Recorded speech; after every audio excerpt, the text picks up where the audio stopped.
Geachte voorzitter, de Engelsen stappen eruit. Cameron stapt op. Corbyn gaat.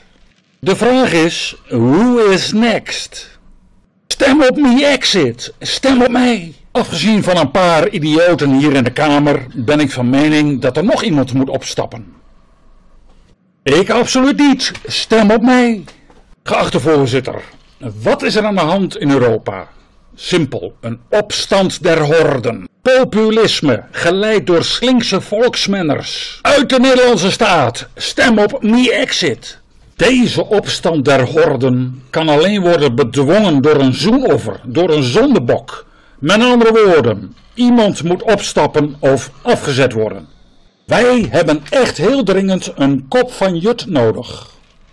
Fuck the system, weg met de staat. Who's next? Geachte voorzitter, de Eurotop is politiek verantwoordelijk en aansprakelijk voor de groeiende onvrede onder het volk. De opstand der horden moet gekanaliseerd worden. Ach joh.